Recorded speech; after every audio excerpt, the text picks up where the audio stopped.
Have you ever felt trapped by your emotions, like anger, fear, or jealousy controlling your actions? For many of us, emotions seem to steer our lives, pulling us in directions we don't always want to go. But what if we could break free from these emotional chains and regain control over how we respond to life's challenges? This is where Stoic philosophy comes in. The Stoics believed that while we can't control everything that happens around us, we can always control how we respond. This difference between what we can and cannot control forms the foundation of emotional liberation. Today, we're going to explore how Stoic wisdom can help you break free from emotional traps, regain inner peace, and live more intentionally. If you find these insights helpful, make sure to subscribe for more strategies on mastering your emotions and navigating life with clarity. Let's begin by understanding the emotional traps that often hold us back. Before we can talk about emotional freedom, we need to recognize what holds us back. Emotional traps are those moments when anger, fear, or jealousy seem to take over, leaving us overwhelmed. These emotions often stem from a common mistake: focusing too much on things outside our control. Think about it. How often do we get upset over something we can't change? Maybe someone cut you off in traffic, or someone's negative opinion affected your mood. The Stoics remind us that our emotions flare up when we focus on external events, things we can't control, instead of directing our attention inward. As Seneca famously said, "We suffer more in imagination than in reality." Often, it's not the event itself, but how we interpret it that causes us emotional pain. Our minds can magnify small inconveniences into major emotional struggles. But once we recognize that these emotions are triggered by things beyond our control, we can start to shift our focus inward. Pause for a moment. Think about how often you let external events dictate your emotions. Picture yourself standing at the door of your mind. What are you letting in? This sets the stage for learning how to take control. Let's dive into how Stoicism teaches us to regain that emotional freedom. The key to emotional liberation in Stoic philosophy is the dichotomy of control. This principle teaches us that life can be divided into two categories: things we can control and things we cannot. Emotional freedom comes when we focus our attention on what we can control: our thoughts, actions, and responses. Epictetus, one of the most well-known Stoic philosophers, said, "It's not what happens to you, but how you react to it that matters." Imagine a situation where someone makes a harsh comment about you.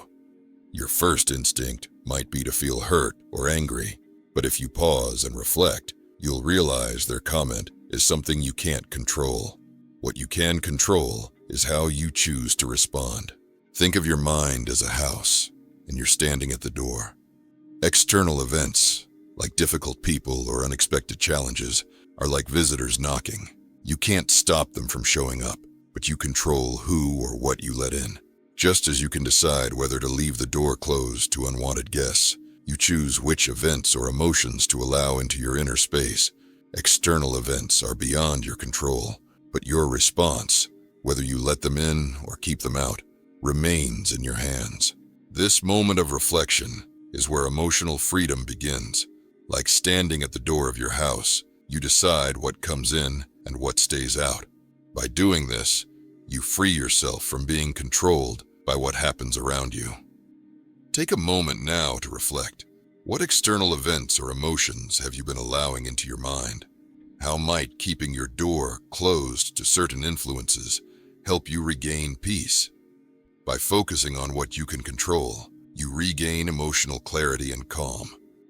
To see how Stoicism plays out in real life, let's look at two powerful examples: Marcus Aurelius and Viktor Frankl. Marcus Aurelius, a Roman emperor, ruled during a time of immense pressure, from wars to political betrayals to a deadly plague.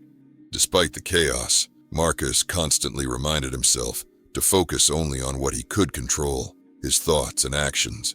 In his private writings, he reflected on how he couldn't control the suffering caused by the Antonine Plague, but he could maintain control over his mind. Imagine leading an empire while millions of people are suffering from a plague you cannot stop. Marcus must have felt the overwhelming weight of responsibility, but he chose to focus on his inner control. This allowed him to act with calm and rationality in a time of crisis. Similarly, Viktor Frankl, a Holocaust survivor and psychiatrist, found emotional freedom in one of the darkest places imaginable, a concentration camp. Despite the horrific conditions, Frankl realized that he could still control his response to his surroundings. He understood that while his body could be imprisoned, his mind remained free. This insight, deeply influenced by Stoic thought, allowed him to maintain emotional strength and dignity. Both Marcus Aurelius and Viktor Frankl faced unimaginable circumstances, but they found freedom by controlling what they could, their minds. Take a moment to think about this. Have you ever experienced a situation where you were able to rise above your emotions by focusing on what you could control? Share your thoughts in the comments. Your story could inspire others. Beyond practical examples, Stoicism offers deeper philosophical insights that help us understand emotional control. One of the most important ideas in Stoicism is the impermanence of all things. Marcus Aurelius often reflected on how everything, joy, pain, success, failure, passes with time. This perspective reminds us that many of the emotions we feel, especially the negative ones, are tied to temporary events. By accepting the impermanence of life, we can begin to free ourselves from emotional attachments. Seneca adds to this by saying, "It is not the man who has too little, but the man who craves more, who is poor." This applies not only to material wealth, but also to emotional desires. When we constantly seek validation, approval, or control over others, we become emotionally impoverished. True freedom comes from letting go of external cravings and finding contentment within. Think about it. How often do you let temporary emotions or desires dictate your actions?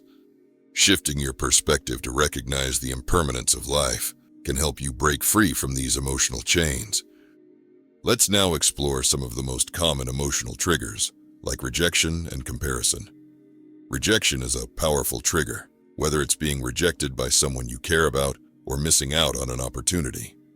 Rejection can stir up feelings of anger, sadness, or inadequacy, but the Stoics teach us that rejection is beyond our control.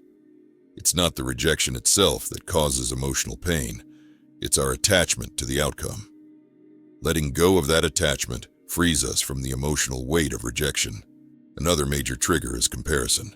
How often do we find ourselves envying someone else's success or happiness? This focus on others pulls us away from what we can control, our own journey. Stoicism encourages us to focus inward, measuring success by our own standards, not by comparing ourselves to others.